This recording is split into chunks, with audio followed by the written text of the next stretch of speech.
On a tous connu ça, l'envie de trouver le robot pâtissier parfait. On imagine la puissance, la capacité, le tout sans vider son compte en banque et surtout sans regretter son achat une semaine plus tard. Alors la question c'est, comment être sûr de faire le bon choix du premier coup? Et si je vous disais que la clé, c'était d'éviter une seule et unique erreur? Une erreur que quasiment tout le monde commet, sans même s'en apercevoir. La voilà, cette fameuse erreur fatale. Ne regardez que les watts.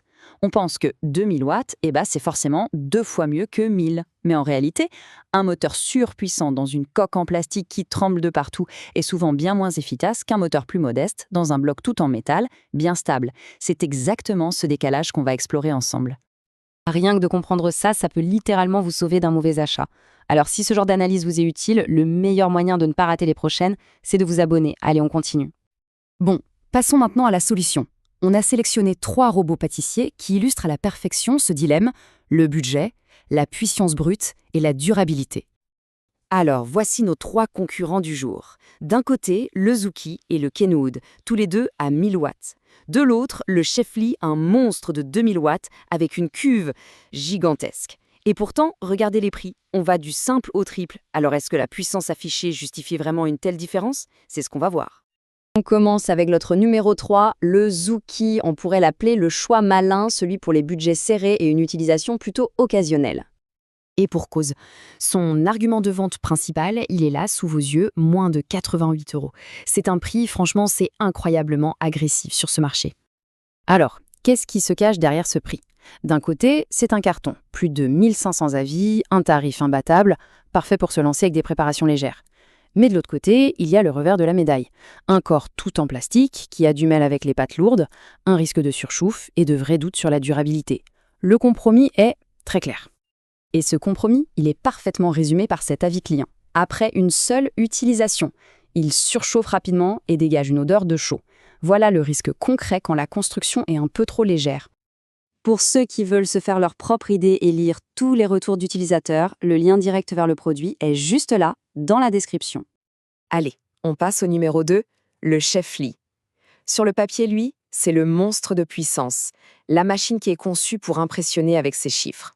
Son argument choc, en plus de sa puissance, c'est ça. Une capacité géante de 7,2 litres. C'est idéal pour les grandes familles ou pour ceux qui cuisinent en très très grande quantité. Sur le papier, ça fait rêver. 2000 watts, une cuve immense. Mais c'est là que ça se complique. La structure en plastique est décrite comme fragile et malgré toute cette puissance, il aurait du mal avec les pâtes lourdes.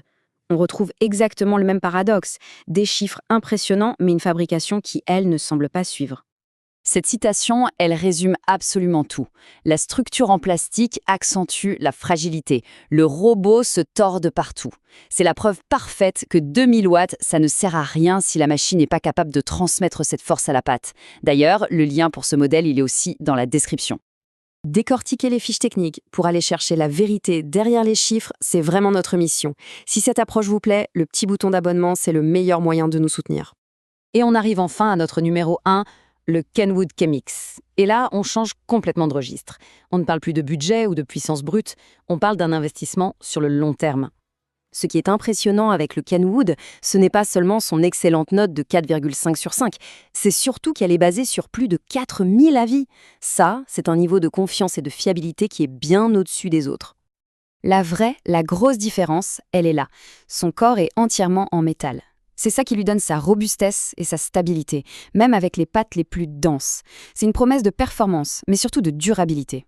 Bien sûr, cette qualité a un prix, et c'est son principal inconvénient. Et l'avis de David le confirme parfaitement. Il a toutes les qualités d'un robot professionnel, puissant, qualité du matériel. C'est la promesse d'une machine qui est faite pour durer des années. Bon, après tout ça, comment on fait le bon choix?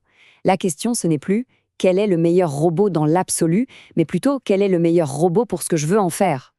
Le processus est assez simple en fait. D'abord, évaluer ses vrais besoins. Est-ce qu'on va faire du pain tous les jours ou juste des meringues de temps en temps?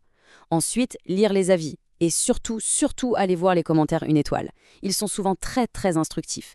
Et enfin, comparer les produits en détail. Et pour ça, tous les liens sont dans la description pour pouvoir tout vérifier point par point. Notre mission, elle est simple. C'est de rendre le complexe plus clair pour aider à faire de meilleurs choix. Pour soutenir cette démarche et ne rien manquer, le plus simple, c'est de nous rejoindre en vous abonnant. Finalement, la question essentielle, elle reste entière. Pour sa propre cuisine, quel sera le facteur décisif? Le budget? La puissance affichée sur la boîte? Ou la durabilité sur le long terme? C'est à chacun de trouver son propre équilibre.